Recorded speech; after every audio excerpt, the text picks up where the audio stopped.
5, nós vamos ler o versículo 22 somente. Gálatas 5, 22.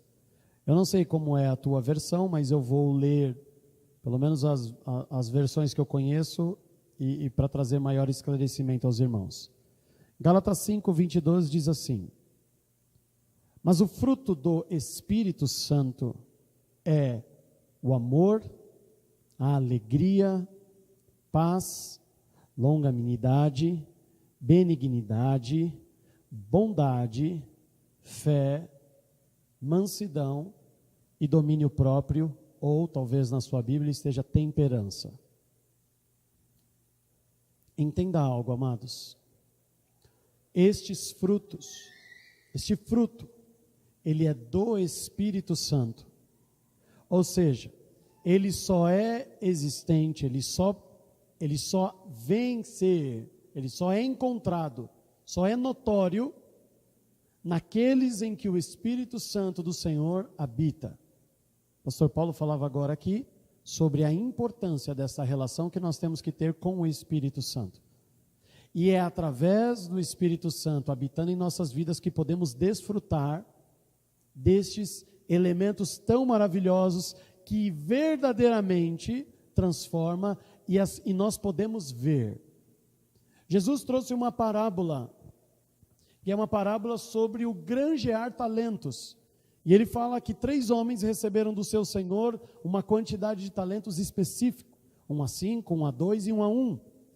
E ele viajou, e quando ele voltou a dar conta com os seus servos, o que eles fizeram com os talentos, a Bíblia diz que o que tinha 5 talentos, granjeou, negociou e conseguiu mais 5 talentos. O que tinha 2, conseguiu mais 2 talentos. E o que tinha 1, enterrou e não fez nada com aquele talento. E quando o Senhor voltou, ele devolveu. E ele foi punido por ser chamado de um servo inútil.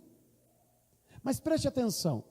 A parábola que Jesus traz é uma parábola que deixa muito claro que Jesus não vai vir a esta terra para requerer de nós aquilo que já é dele.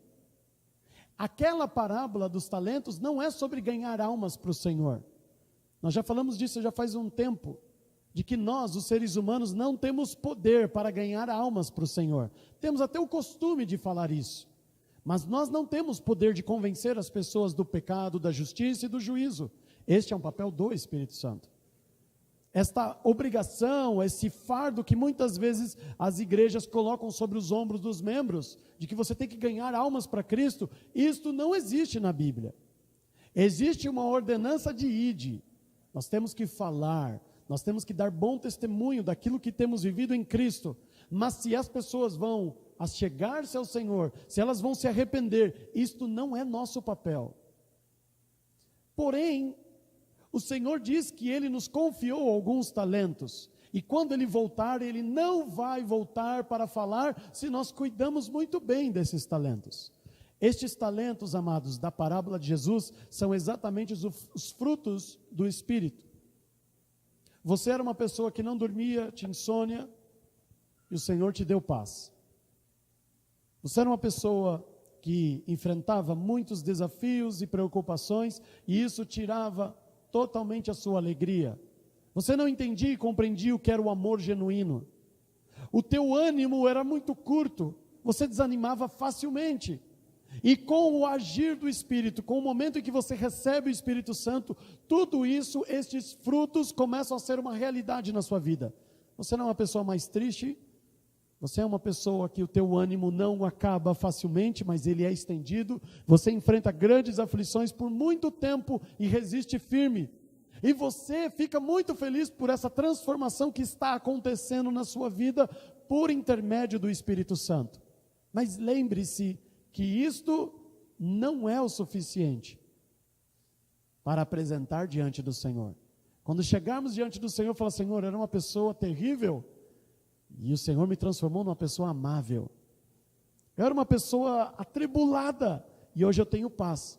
E o Senhor vai falar assim: tudo bem, tudo isso são os meus talentos, mas eu quero saber o que você fez com isso.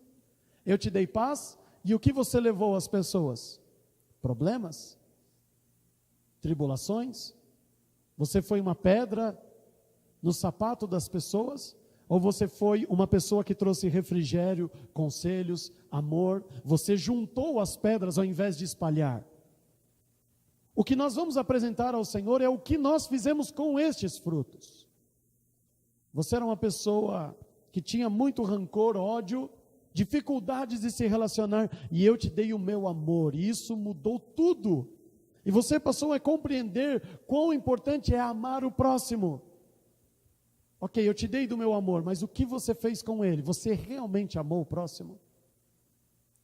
Eu te dei de tudo isto, e não é para nós chegarmos diante do Senhor e falar: Senhor, está aqui, ó, a paz, o amor, a bondade. Hoje eu sou uma pessoa bondosa, eu participo de todas as campanhas da igreja, de roupa, de alimento, eu faço isso. Ele fala assim: ok, você entende, eu fui bondoso com você, mas e o que você fez com isso?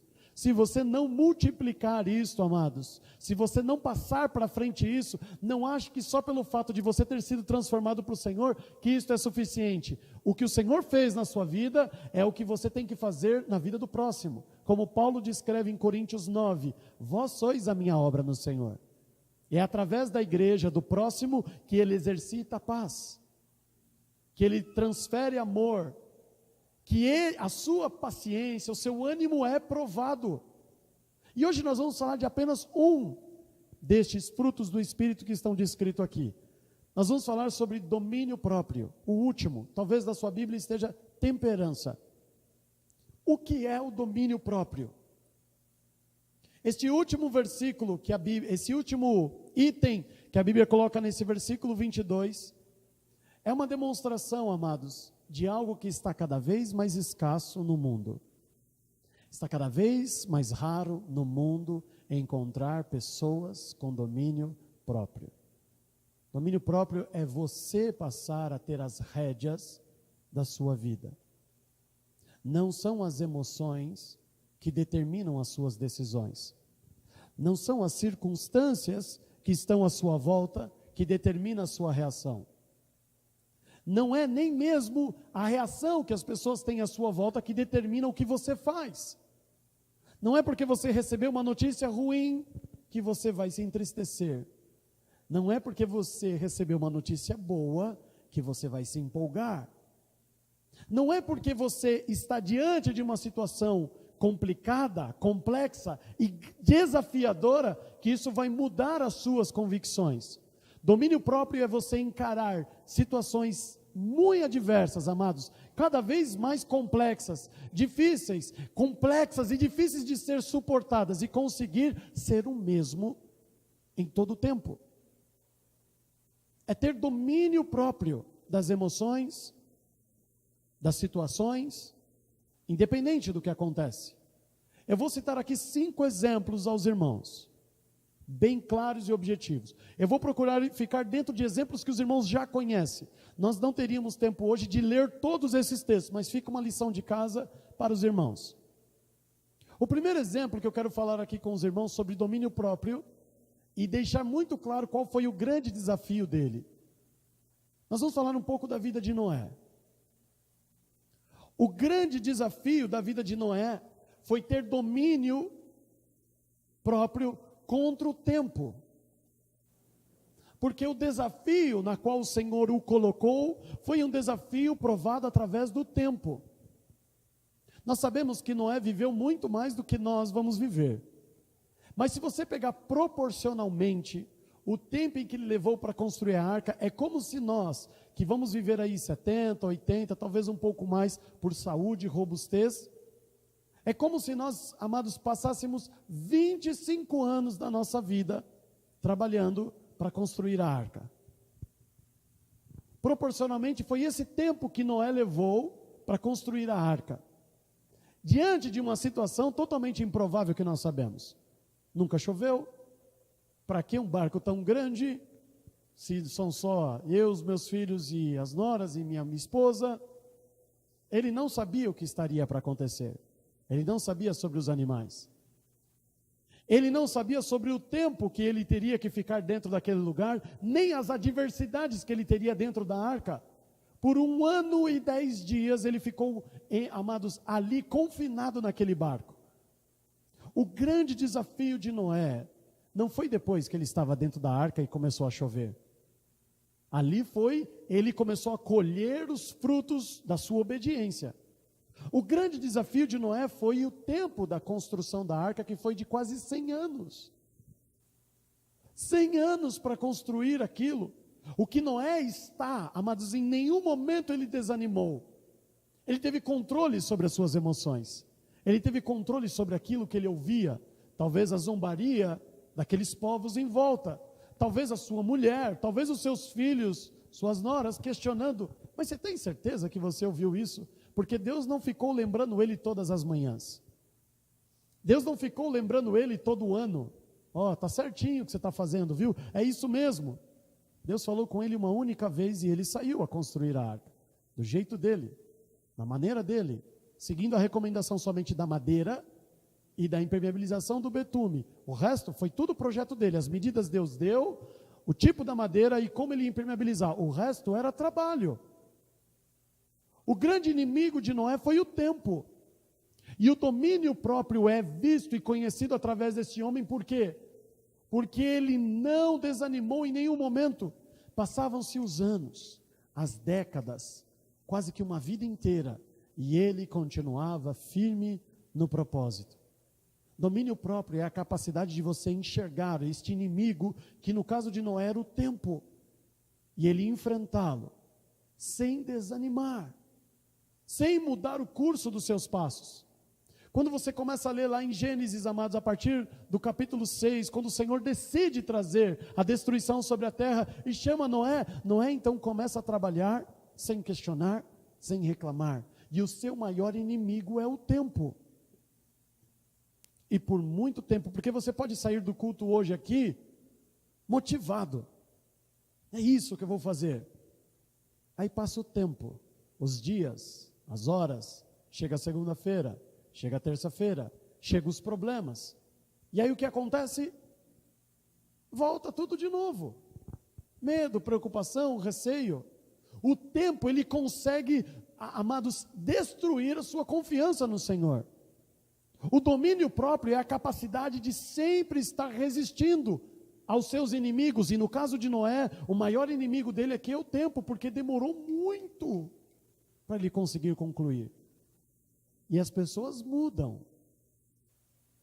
Mas entenda, amados, se o Deus a qual servimos, Ele é o mesmo ontem, Ele é o mesmo hoje, e é o mesmo daqui 1 bilhão de anos, 1 milhão de anos, por toda a eternidade Ele é o mesmo, Ele não muda, não tem sombra de variação, eu também não tenho que ter sombra de variação. Se Ele disse, Ele vai cumprir. E Noé seguiu por quase 100 anos, enfrentando o seu inimigo, chamado tempo, porque ele tinha controle sobre as suas emoções. Talvez o dia que a madeira caiu no seu pé, veio uma vontade de abandonar tudo. E o domínio próprio disse: não, foi só uma madeira. Foi só um machucado. Foi só uma ferpa, amanhã está bom. Daqui uma semana você volta a construir de novo. Ah, mas a madeira que eu coloquei saiu do lugar, o que eu faço? Calma, tira e põe de novo. O domínio próprio, que é um fruto do Espírito Santo em nós, ele é aquele que apaga o fogo do desespero. Ele é aquele que irriga o terreno da sequidão no momento certo, na hora certa. E o inimigo de Noé aqui era o tempo.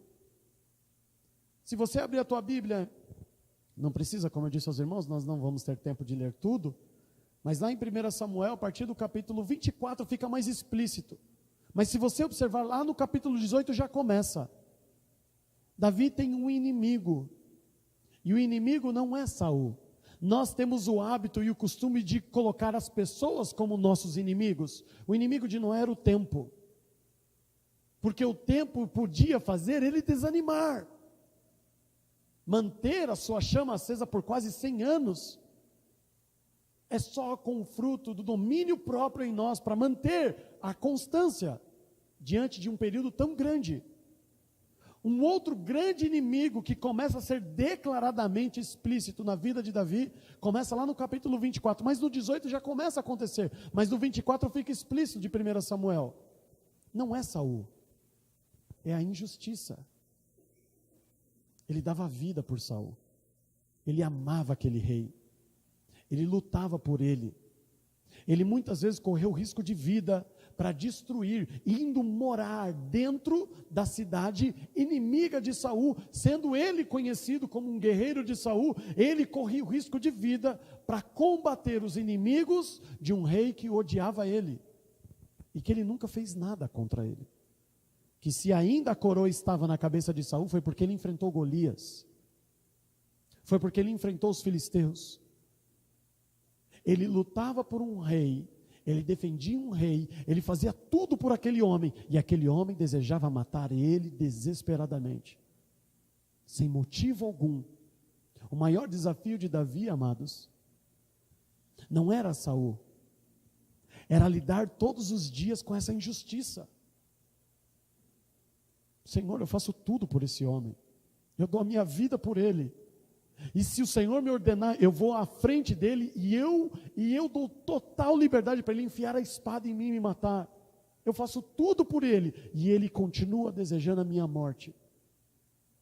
Quando ele entra na caverna de Adulão, amados, o que não faz ele entrar em depressão diante dessa injustiça, é o domínio próprio, que controla os seus sentimentos. Mas espera aí, o Senhor me levantou como rei. E o motivo pelo qual o Senhor me levantou como rei está explícito a cada dia. Saul não está preparado. Saul não entende a necessidade que o rei tem de estar conectado com Deus. Saul é muito carnal ainda. Saul não enxerga o quanto eu amo e o quanto eu defendo ele. É por isso que o Senhor levantou já um outro rei. Amados, ele vai até um lugar, uma casa cheia de sacerdotes. E ele, fugindo da presença de Saul, vai pedir alguns conselhos ali. E os homens orientam ele, homens de Deus. E dali ele foge. Saul, quando fica sabendo que aqueles homens ajudaram Davi, eles entram naquele lugar e eles matam todos os sacerdotes. Todos. Imagine Davi, diante dessa situação, se eu não tivesse ido lá, eles não teriam morrido, eles morreram por minha causa. E o que não fez o ódio crescer no coração de Davi contra Saul, foi o domínio próprio. Por todas essas injustiças. Ele lutava por um homem que o odiava e desejava matar. Lá no capítulo 24 você vai ver a partir do versículo 1, que um dos seus servos dá um conselho a ele. Olha, Saul está naquela caverna, vamos entrar lá e matar ele. E quando Davi vai, ele vai com o desejo de matar. Vamos abrir lá, 1 Samuel 24.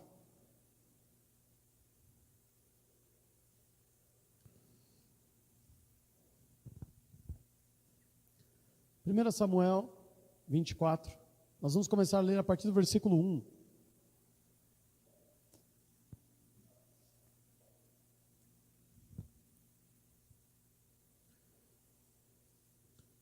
Versículo 1 do capítulo 24, 1 Samuel diz assim: E sucedeu que, voltando Saul de perseguir os filisteus, lhe anunciaram dizendo: Eis que Davi está no deserto de En-Gedi.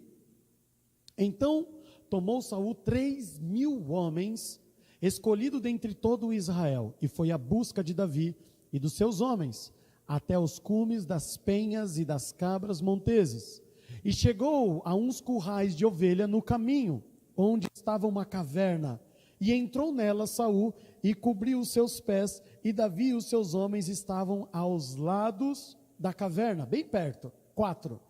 Então os homens de Davi lhe disseram: Eis aqui o dia do qual o Senhor te diz: Eis que te dou o teu inimigo nas tuas mãos, far-lhe-ás como te parecer aos teus olhos, bem aos teus olhos. E levantou-se Davi e mansamente cortou a orla do manto de Saul.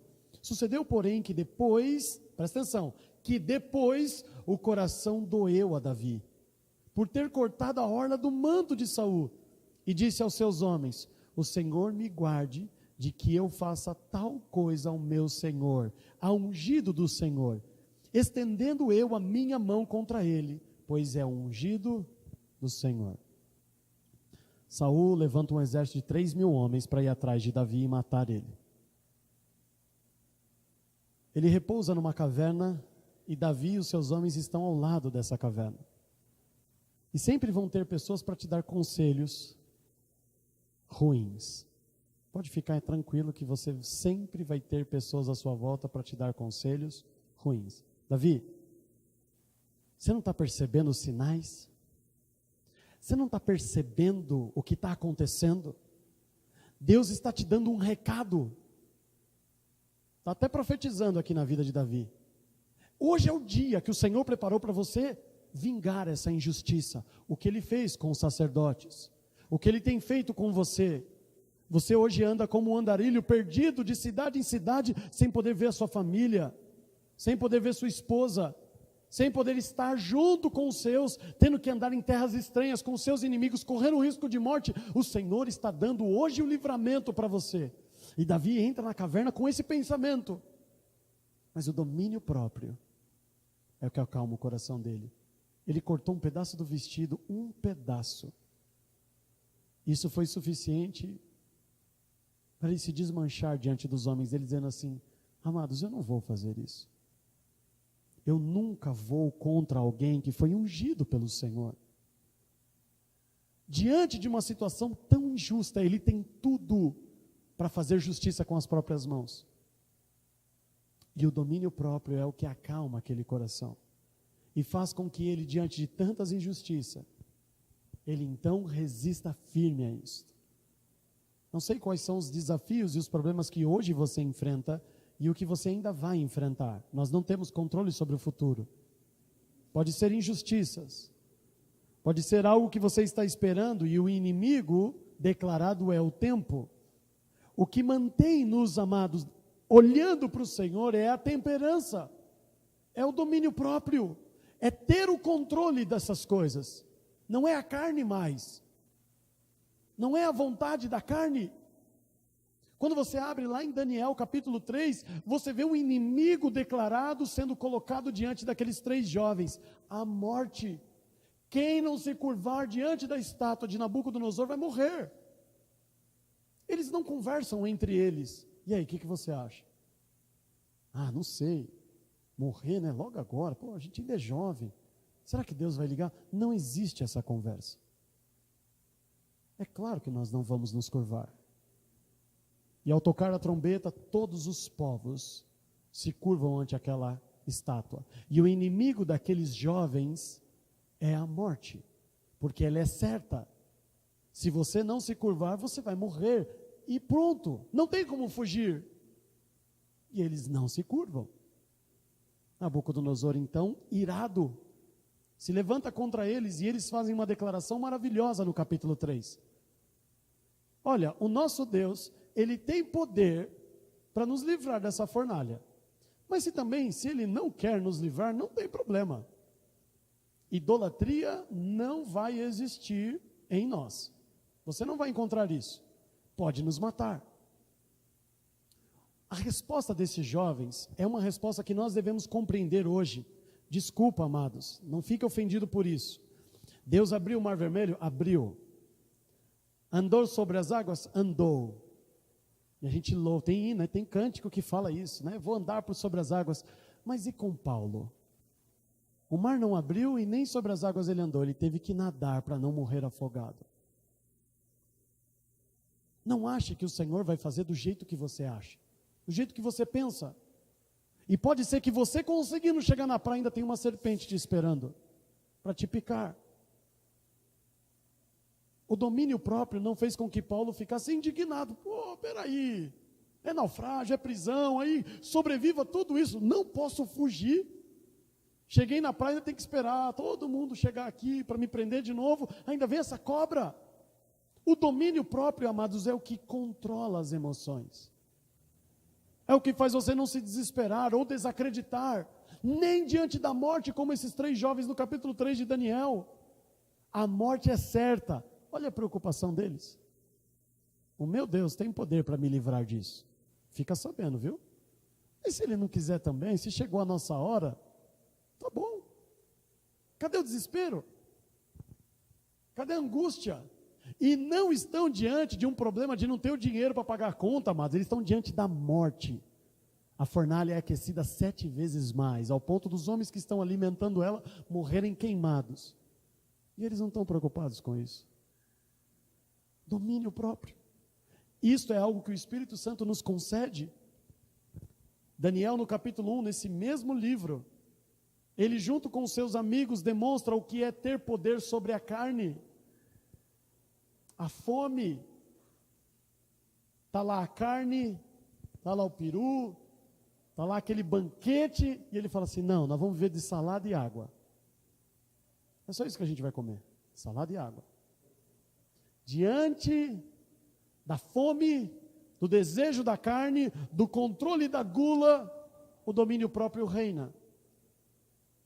Comeram salada e água, e aconteceu algo que nunca houve, amados, não tem nenhum registro na história da humanidade, que um ser que vive de água e salada engorda, e eles engordaram, mais do que os que comiam carne e gordura. Domínio próprio, o domínio sobre a gula, o domínio sobre a morte, o domínio sobre a injustiça, o domínio contra o tempo. O que o domínio próprio faz, amados, é manter todos os nossos sentimentos no seu devido lugar.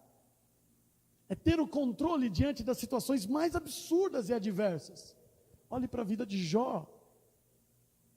O maior desafio de Jó, amados, e se você olhar as queixas de Jó, é porque Jó estava sozinho.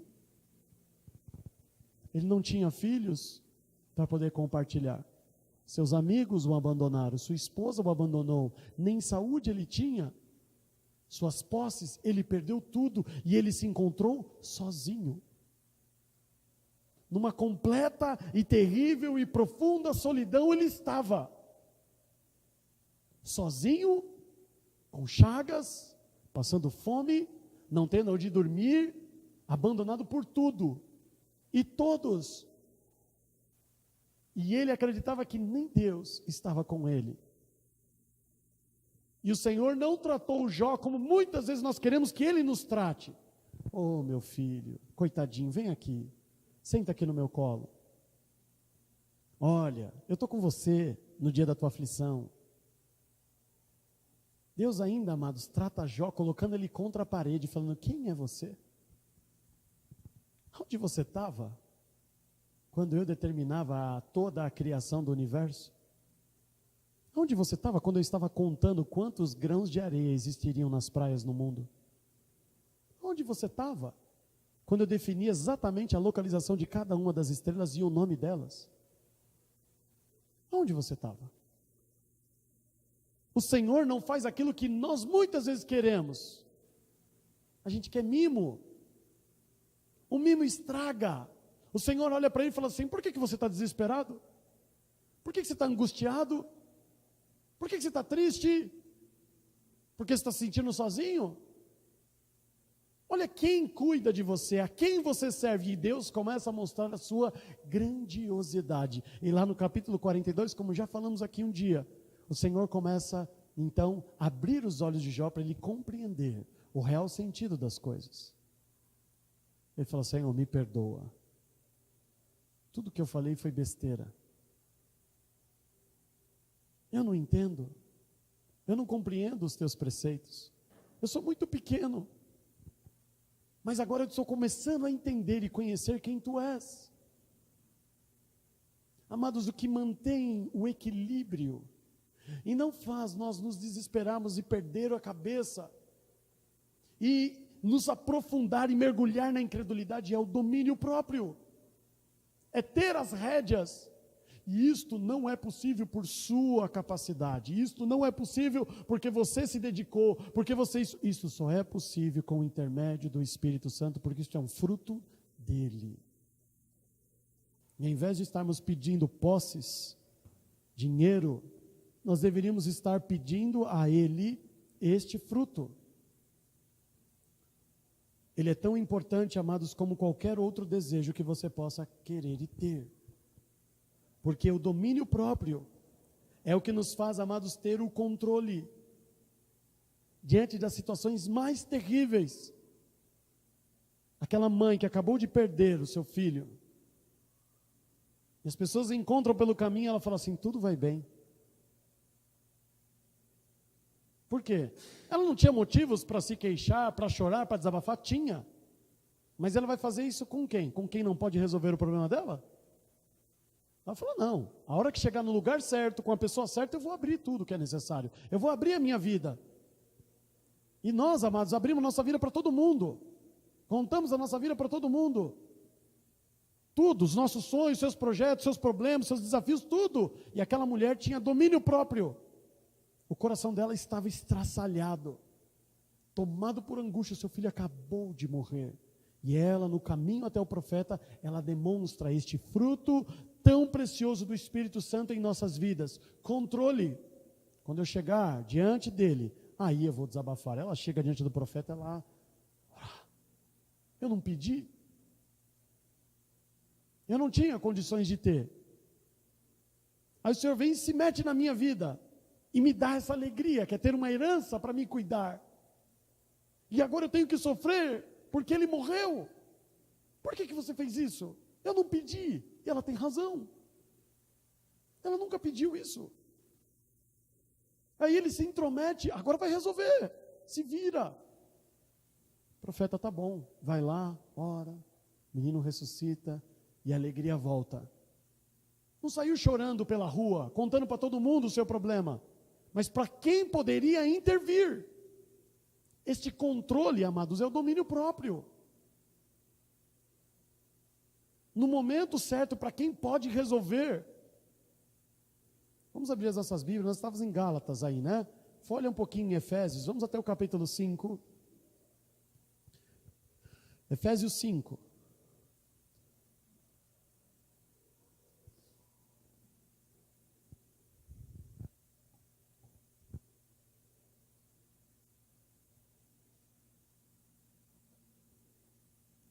Acharam aí? Efésios capítulo 5, nós vamos ler do versículo 18 até o versículo 21. Diz assim o versículo 18: E não vos embriagueis com vinho, em que há contenda, mas enchei-vos do Espírito. Percebe que o Espírito é a letra maiúscula, está falando do Espírito Santo. Nós estamos falando do fruto do Espírito Santo. Ele está dizendo assim, não se embriague com vinho. Qual o problema de você se embriagar com vinho? É porque quando você bebe, quem passa a ter controle da sua vida não é mais você. Você acha, né? Para aqueles que não bebem, você vê, o bêbado ele tem certeza que ele acha que tem condições de dirigir, ele acha que ele está em perfeitas condições, que ele pode dirigir, que ele pode fazer tudo que ele faz normalmente durante o dia. E se você vai falar alguma coisa, ele fala assim, para, eu estou bem. E é nítido que ele está fora de controle. Agora quem governa a vida dele não é mais ele. Ele não tem mais controle. Agora ele é um carro em alta velocidade desgovernado, sem freio. Ninguém sabe o que vai acontecer e onde vai parar. Quando Paulo está falando isso aos irmãos em Éfeso, ele fala assim, não vos embriagueis com vinho, porque o vinho é aquilo que toma as rédeas. Você não tem mais este fruto do Espírito Santo na sua vida. Não é mais você que governa.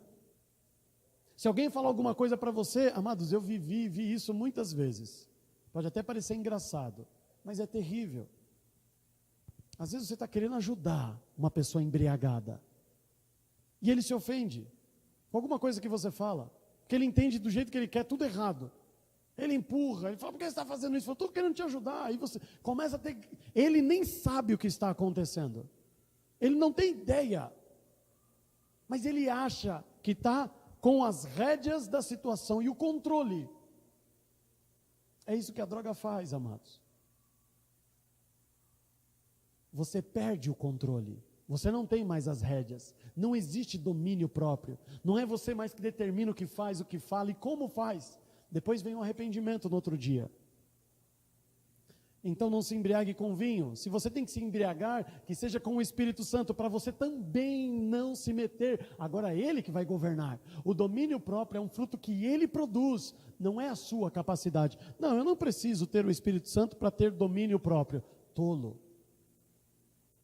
Não terá. Existem pessoas que estão confundindo domínio próprio com covardia, com medo, com timidez. Você viu? Ele é uma pessoa que, ele não fala, ele é quieto. A Bíblia diz que até o tolo, quando fica quieto, parece sábio, não é? E você acha que ele tem domínio próprio, por dentro ele está morrendo de medo. Ele está desesperado. Por dentro, se ele pudesse, ele saía correndo e sumia do mundo. Domínio próprio não é isso, não é o que externamente é visível, mas é a plena convicção dentro e fora. E estes homens mostraram contra inimigos como o tempo, como a morte, como a solidão, como a injustiça, como a fome, os desejos da carne, um controle pleno. Isto é fruto do Espírito. Ele diz, então, se embriague do Espírito, para que ele passe a governar, para que ele conceda este fruto, que é o fruto do domínio próprio. Diante de injustiça, você não vai sair xingando, falando mal das pessoas. Você vai ter sabedoria para agir. Diante da morte, você não vai se desesperar, porque você vai se lembrar, como falávamos hoje pela manhã. Jesus fala assim, por que vocês têm medo dos homens? O que eles podem fazer com você? Tirar a vida de vocês? É só isso. Vocês têm medo dos homens porque os homens podem tirar a vida de vocês? Vocês deveriam temer aquele que decide para onde vai a tua alma por toda a eternidade. Porque morrer você vai morrer mesmo. Se não for hoje aqui na rua, vai ser por uma doença lá amanhã. Vai ser pela velhice amanhã. Vai ser por algum outro motivo, mas que vai morrer, vai morrer. Está lá em Hebreus, lemos na quinta-feira. A todo homem está condenado a passar pela morte. Você vai morrer. Você tem medo do quê? De alguém que antecipe antes do tempo que você acha? Porque temor a Deus, amados, não é você ter medo de Deus. É a preocupação que você tem sobre aquilo que Deus pensa ao teu respeito. Se você está preocupado com o que Deus pensa ao teu respeito, você teme a Ele. Se você está preocupado com o que as pessoas pensam ao teu respeito, o teu temor não está em Deus. É conhecimento misturado à reverência. Não é medo. Não é pavor. A gente teme aquilo que nós não conhecemos. Aquilo que a gente conhece, nós não temos medo. Nós temos confiança. Às vezes, lá em casa acontece isso. Parece que entrou um leão dentro de casa e vai matar todo mundo, mas não é. É uma barata. Recentemente, era um sapinho desse tamanho, não estou brincando, desse tamanho. Mas parecia um leão que ia matar todo mundo. E aí chega uma pessoa que sabe que não é um leão que vai matar todo mundo e age de forma totalmente diferente dos outros. Vai lá, pega um copinho, põe um sapinho ali dentro, tá? Vai lá no terreno do lado e joga. O que é isto? Temor é você saber o que ele pode causar de dano. Nenhum. Então você sabe como agir. Você respeita, cuida, coloca e joga. O que é ter medo? É achar que aquilo vai acabar com a sua vida. É só um exemplo. Enchei-vos do Espírito. Olha o versículo 19. Como que eu vou me encher do Espírito? Falando entre vós em salmos e hinos e cânticos espirituais, cantando e salmodiando ao Senhor no vosso coração. Primeira coisa que eu quero tratar aqui com os irmãos. Eu vou usar como exemplo um irmão nosso que está aqui hoje. Quando eu me converti ao Senhor, uma coisa eu fiz. Eu constantemente, o tempo todo, eu me cercava de duas coisas. Ou era ouvindo ministrações, pregações, daquelas fitinhas cassete, ou era louvores. O tempo todo. Quando ele fala de salmos, ele está falando de cânticos, de louvores. Eu ocupava minha mente, amados, quase que na sua totalidade com isto. Com hinos, com cânticos, com salmos ao Senhor. Não são músicas que adoram a outros deuses, mas ao Senhor. Nós temos como exemplo aqui, eu posso falar isso, o nosso irmão Fábio. Fábio é constantemente, toda hora ele arrumou até uns foninhos lá, eu uso um foninho lá, aquele foninho que vocês vêem usando lá, ele que me abençoou. E ele está, o que está fazendo? Ele está ouvindo louvor. Como que eu vou me encher do Espírito? Como que eu vou entregar a minha vida para que Ele tenha controle, para que Ele possa conduzir a minha vida, para que Ele me ensine a ter domínio próprio? O primeiro conselho que Ele dá aqui: ocupa todo o seu tempo com aquilo que traz edificação, hinos, cânticos espirituais, louvores, o tempo todo, se encha dessas coisas. Ele vai dizer: enchei-vos do Espírito. Como? Como que eu vou me encher? Aí ele começa a explicar. Primeiro, entre vós, o assunto que tem que ser tomado são coisas que estejam diretamente ligadas a louvor e adoração ao Senhor. Claro que você vai receber alguém da sua família, vai fazer ali o almoço, isso, mas se você tem a oportunidade, esteja o tempo todo conectado nessa adoração contínua ao Senhor. Contínua. O segundo conselho que ele dá está aqui no versículo 20. Dando sempre graças por tudo a nosso Deus e Pai, em nome do nosso Senhor Jesus Cristo. Segundo conselho, completa ausência de murmurações. Só agradecimento. Só agradecimento. Ele fala assim, dando sempre, não é de vez em quando, não é quando lembrar. Hoje pela manhã, eu estava ministrando com as crianças, nós estávamos falando sobre Tiago capítulo 3, o último versículo, e o início do capítulo 4, versículo 1, 2, até o versículo 3. E o que esses versículos falam? Sobre paz e guerra. Guerra e paz. Ele fala que a paz precisa ser exercitada. O que significa isso? Que para ficar em paz, você precisa se esforçar. Exercício é esforço. Você vai ter que renunciar à sua vontade para fazer o que é melhor para o outro. Porque se você quiser impor a sua vontade e ele também, vai ter guerra. No capítulo 4, versículo 1, ele começa dizendo assim, Tiago: de onde vêm as guerras e as pelejas entre vós? A saber, não vem disto, dos vossos deleites? Vocês brigam um com o outro porque você quer fazer o que é bom para você. É aquele membro da família chato. Por que ninguém gosta dele? Porque ele quer fazer do jeito dele. Se não for do jeito dele, faz bico e sai chutando tudo. Por que existem as guerras? E as pelejas entre vós? Porque você fica lutando para fazer uma vontade. Todo mundo tem que fazer a tua vontade, todo mundo tem que comer onde você quer, todo mundo tem que fazer o que você quer, todo mundo só faz o que você quer. E se não fizer, você vira a cara. Se não for do seu jeito, você murmura. Se for no seu tempo, que 100 anos para construir essa arca, começa a reclamar. Eu vou perder minha vida por causa de Deus? Eu estava lá na minha vida, oferecendo meu sacrifício em Jerusalém, aí vem Nabucodonosor, porque os meus pais foram homens ingratos a Deus, e eu sou escravizado. Olha o que eu tive que passar por causa de Deus, fui escravizado. E ainda aqui, eu vou ter que enfrentar essa fornalha? Não, eu vou me curvar, problema de Deus. Quem mandou Deus mandar aqui? Deus, eu tinha tudo. Diante de Satanás, o Senhor falava que eu era um homem que desviava do mal, que eu temia Deus, que eu era isso, aquilo, e aí o Senhor tira os meus filhos, tira o meu casamento, tira as minhas posses, tira a minha saúde, tira os meus amigos, minha vida social, e ainda eu tenho que temer a Deus? Amados, você vai arrumar motivos como aquele fariseu que viu defeito até em Jesus. Se você quiser, porque o homem, ele está, principalmente agora, amados, no século 21, como Paulo fala em Tiago, os homens estão cada vez mais amantes de si mesmos, lutando para que o mundo faça a sua vontade particular. Estes não são os filhos de Deus.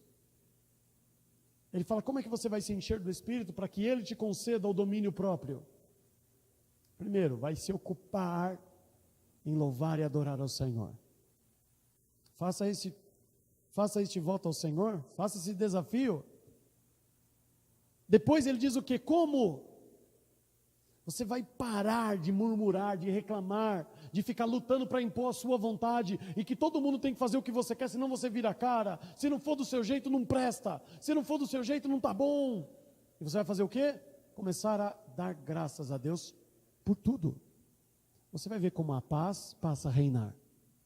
Lembra que a paz também é um fruto do Espírito. Você vai ver como o amor começa a reinar, porque o amor também é um fruto do Espírito. Você vê como a alegria passa a tomar conta do dia a dia, porque também é um fruto do Espírito. Não só o domínio próprio, tudo passa por isto. É de você parar de reclamar, começar a aceitar o que o Senhor tem te dado e começar a se satisfazer com isto. Alguns irmãos perderam aqui, né? Mas vão poder no canal lá ver, né? Tem uma ministração aqui de como ficar rico, né? E foi mesmo, teve mesmo. E uma das coisas que o Senhor nos ensina na sua palavra de como ficar rico, rico financeiramente, não é? Financeiramente, é você o quê? Deixar de ser avarento. É meu. Não vou dividir. Aumenta o celeiro. Constrói um celeiro maior, junta, guarda mais. Vamos ter mais 3 casas agora, vamos ter mais carro. Vamos fazer, junta, acumula. E o Senhor diz, está vendo? É louco. É por isso que vai morrer. Porque não aprendeu a dividir. O reino de Deus é dividir para multiplicar. Aquele menino deu 5 pães e 2 peixes, foi embora com 12 cestos. Ficou milionário, de um dia para o outro, de um segundo para o outro. Por quê? Porque deu tudo, porque dividiu, porque repartiu. E é isso que ele está falando. Pare de murmurar, comece a dar graça sempre. Não é de vez em quando.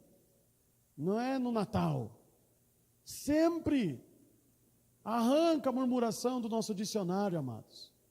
Arranca as reclamações. Não, mas eu só estou falando. Você não está falando, você está murmurando. Não, mas eu só estou comentando, você está murmurando. Se você não está agradecendo, se você não está satisfeito, é murmuração. A Bíblia nos ensina em Romanos que uma das coisas que fortaleceu o coração de Abraão foi o quê?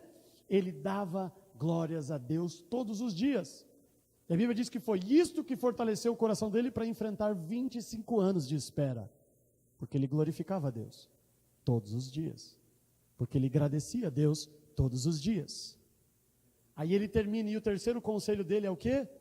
Sujeitando-vos uns aos outros no temor de Deus. Sujeitar é o que Paulo fala em Filipenses também. Considerando os outros superiores a si.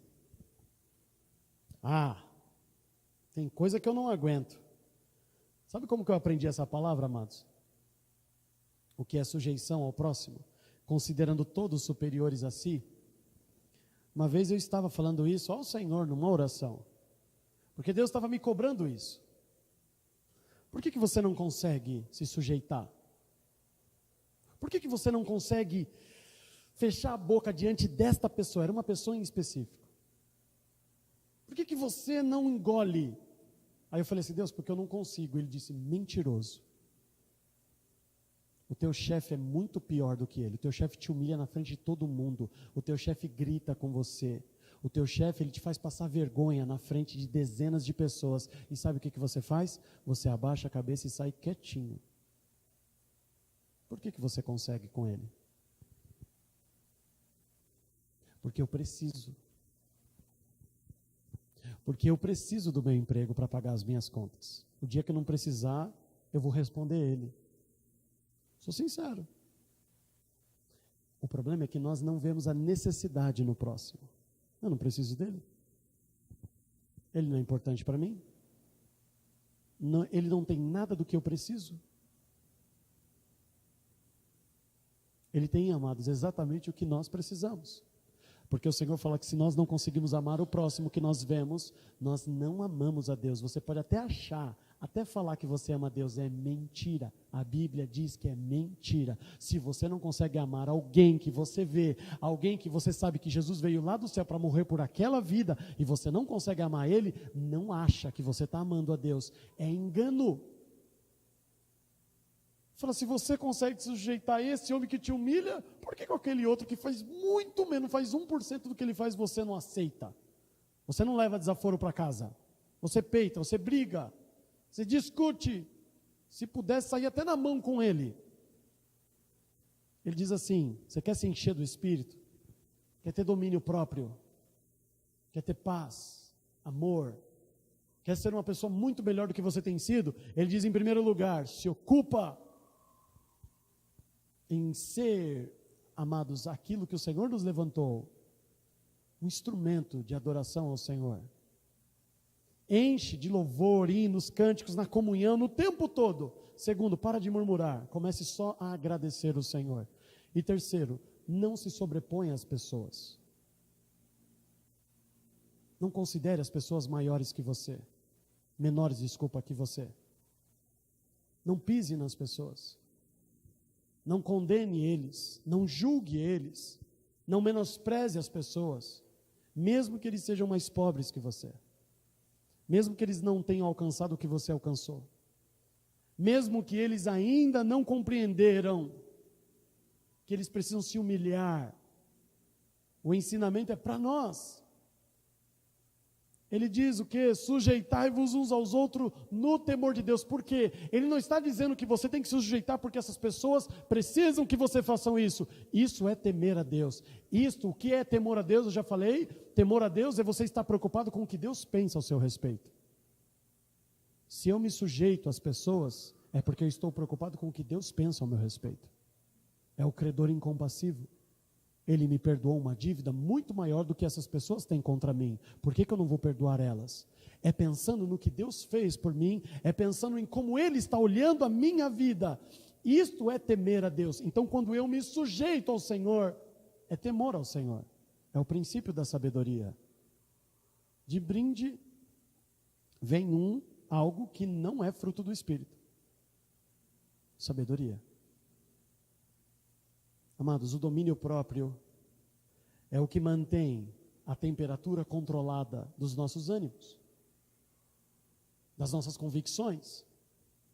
O domínio próprio é a grande imensa muralha que impede que o desespero entre. O domínio próprio, amados, é o que mantém como para-brisa a nossa visão muito clara de onde nós precisamos ir, no meio de uma imensa tempestade.